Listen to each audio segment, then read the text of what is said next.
Guys, this section is going to be a little longer. We're going to be talking about three sections today.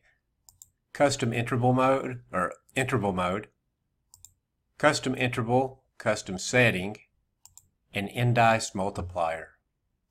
Now, if you look at the signal here, we've got the data box on the left-hand side, and then we've got the signal on the right-hand side. We've got several lines here.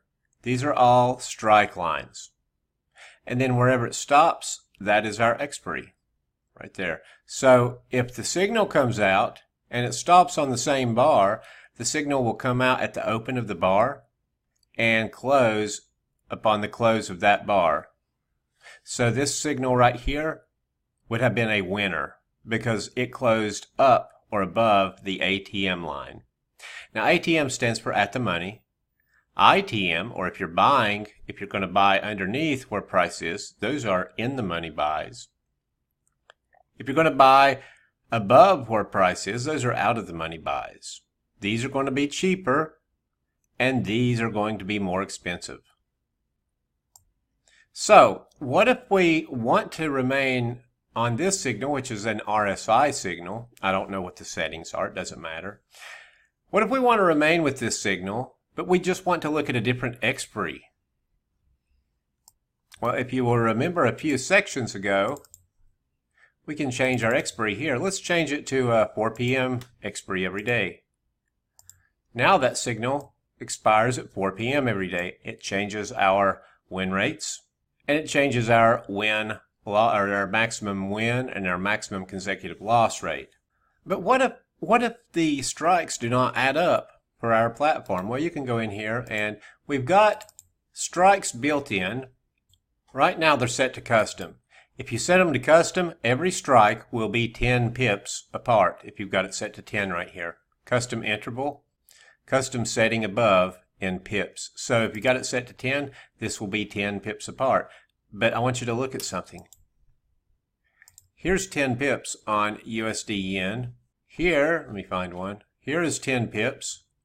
10 pips apart on the Euro USD. But if you go down here to, let's see, the S&P 500, it's going to look like that. Why? Because it's priced differently. All you need to do is to go in here and you just need to play with it a little bit with the multiplier.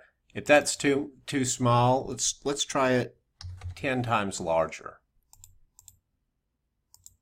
There we go. It's still a little bit too small. So we're going to go in there and instead of trying it 10 times larger, let's try it 25 times larger. Okay, this gives me something to work with here because I know that most of these strikes I will be able to buy. There will be a price for them. So let's go back up here to Euro USD. Now watch. If you pull the chart over and let's find a signal. Here's the signal. And you're like, what? What's going on? Why can I not see any strikes? I'm pulling them down. Oh. Well, there they are.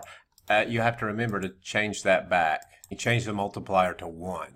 If you change it to 0, you won't see anything. So change the multiplier back to 1. And what if I don't want to use 10 pips? What if I want to trade on Cantor Exchange where they have 5 pip strikes? If you want that, all you have to do is choose the 5 pips section. And every time a signal comes out, it won't show it coming out at the open of the bar. It will show you exactly 5 pip intervals, such as 115.95, 116, 116.05, 116.10, 116.15, and so forth, and on down. But if you don't, or these all add up to the same strikes that are on Cantor Exchange, exactly. If you're looking at any other platform, such as Nadex or anything else, you can change your pips here, or you can just choose custom and choose right here. So if you want these to be 100 pips wide, you choose that. Now you're going to have to scroll up a little bit. Those are each 100 pips.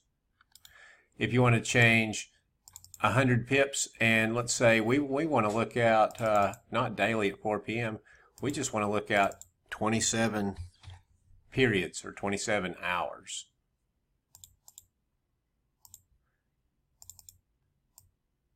You can do that.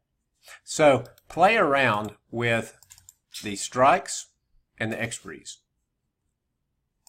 And anything that we've talked about so far in this section can be used in conjunction with all of this up here. You can change anything.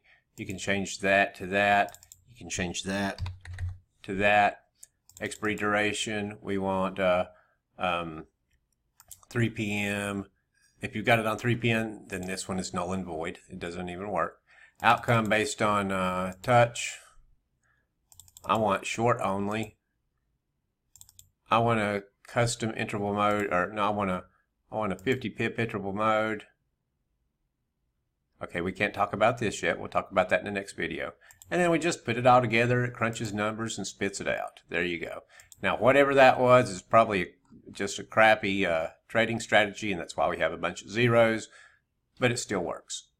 I just changed it from Bollinger Band to CCI, and it spit out this. So it does work. There you go. I will see you in the next section.